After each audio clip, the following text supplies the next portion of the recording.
Thailand sits in the heart of Southeast Asia, bordered by Myanmar, Laos, Cambodia, and Malaysia.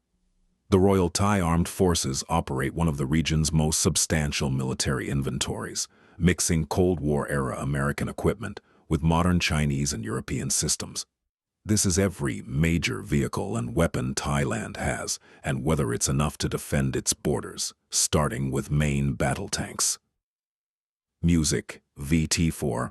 This modern Chinese tank is Thailand's current frontline armor. It features composite armor, an active protection system, and a 125mm smoothbore gun, capable of firing laser-guided rounds.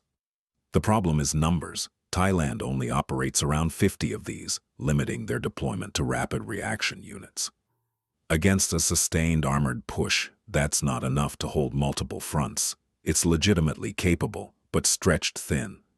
M60A3 patent. These American Cold War workhorses still form the backbone of Thailand's armored force. The 105mm gun works against lighter vehicles, and the crews know the platform inside and out. But the armor is dated, the fire control is analog, and modern anti-tank missiles punch straight through. They're outclassed by anything built after 1990. Thailand keeps them running because replacing 200 tanks costs billions. They do the job in peacetime exercises, but against modern armor, they're in serious trouble. Oplot M. Thailand bought 49 of these Ukrainian tanks in 2011, and only 10 have been delivered due to production delays and the war in Ukraine. The Oplot features explosive reactive armor and a powerful engine, making it one of the better platforms in the inventory. The real issue is logistics. Parts come from a war zone, and maintenance expertise is limited. When they work, they're dangerous. The rest of the time, they're sitting in depot, waiting for components that may never arrive. Moving on to infantry, fighting vehicles, and armored personnel carriers. BTR-3E1. Thailand operates over 100 of these Ukrainian-wheeled APCs. They're amphibious, which matters in a country crisscrossed by rivers and canals. The 30mm cannon provides decent fire support against unarmored targets. The limitation is protection. The hull armor stops small arms, but RPGs and modern anti-tank weapons go straight through. It's a battle taxi, not a bunker. Crews survive by staying mobile and avoiding heavy contact. M113, the most numerous armored vehicle in Thai service, with over 600 in the inventory. These Vietnam-era boxes on tracks are simple, reliable, and easy to maintain. They float, they carry troops, and they've been doing it since the 1960s. The problem is they were obsolete 30 years ago. The aluminum armor is vulnerable to everything heavier than rifle fire. Thailand uses them because they're cheap to operate, and parts are endless. Against a modern enemy, they're death traps, but for internal security and flood relief, they work. Elafu 1Phi Commando. These four-wheeled armored cars handle reconnaissance and quick reaction roles. Fast on roads, decent firepower with a 20mm or 90mm gun, depending on the variant. Thailand operates around 50 of them. The issue is ground pressure. In the rainy season, they get stuck in mud that tracked vehicles roll right through. They're effective in urban areas and on paved roads. Take them off-road in monsoon season, and you're calling for a tow. Continuing with artillery. M109A5 Thailand fields around 40 of these self-propelled 155mm howitzers. They're old American platforms, but the A5 upgrade gives them digital fire control and GPS-guided shell capability. Range is solid at 30 kilometers with rocket-assisted projectiles. The weakness is mobility. They're slow, they're heavy, and moving them across bridges in rural Thailand is a logistical headache. For defensive positions, they deliver firepower. For rapid maneuver warfare, they can't keep up with lighter forces. M101 and M102 towed howitzers. These 105mm guns are museum pieces still in active service. Thailand has hundreds of them scattered across light infantry units. They're simple, they're rugged, and a trained crew can set up and fire in under 2 minutes. The problem is range, 11 kilometers maximum. That puts the gun crews well within enemy counter-battery range. Modern armies use rockets and drones to find and destroy towed artillery in minutes. Thailand keeps them because they're cheap, and the crews are trained on them. They work for covering hilltops and fire-based defense. Against modern counterfire, they don't survive. Astros 2, MLRS. Brazil's truck-mounted rocket system gives Thailand long-range saturation fire capability. It fires 300mm rockets out to 90 kilometers, blanketing grid squares with sub-munitions. Thailand bought these specifically to counter Vietnamese and Cambodian artillery during border tensions in the 1980s. The issue is ammunition cost. Each rocket costs tens of thousands of dollars. They're used sparingly, saved for high-value targets or critical defensive fires.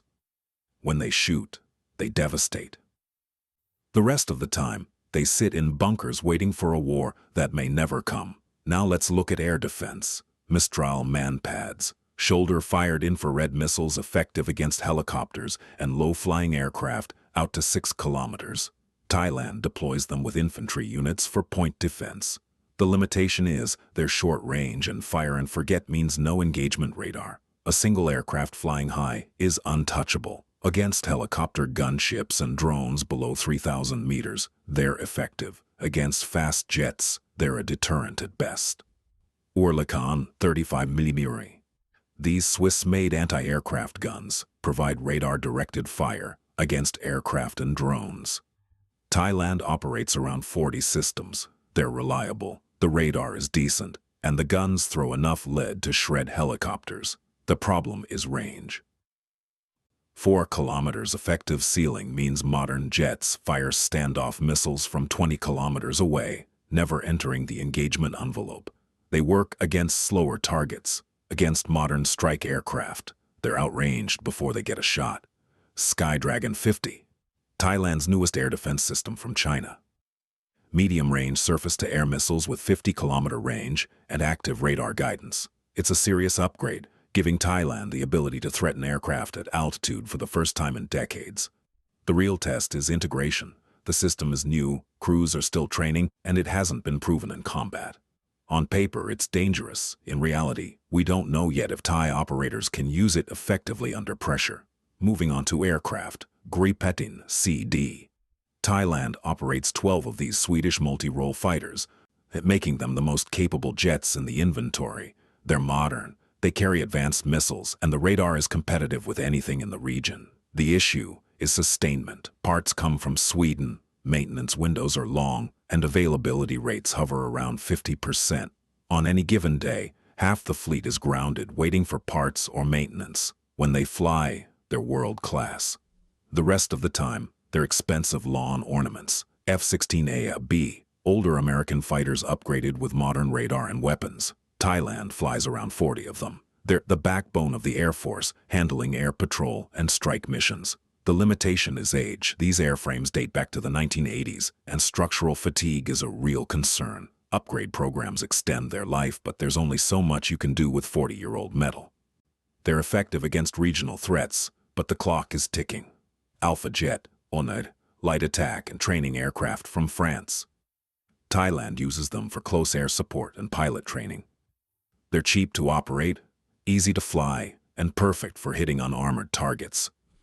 The problem is they're subsonic and lightly armed. Against modern air defenses, they don't survive. They work for counterinsurgency and training. For high-intensity combat, they stay on the ground. And finally, helicopters. UH-60 Black Hawk, American utility helicopters for troop transport and medevac. Thailand operates around 15.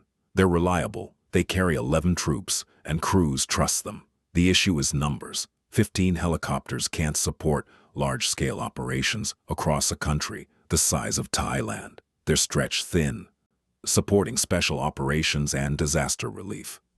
For a full-scale war, Thailand would need 5 times as many, Bell 212 and 412. Older American utility helicopters used for transport and light attack. They're simple, they're cheap to fly, and parts are available. The problem is speed and payload. They're slow, they carry less than a Black Hawk, and the avionics are dated. Thailand keeps them flying because buying new helicopters is expensive.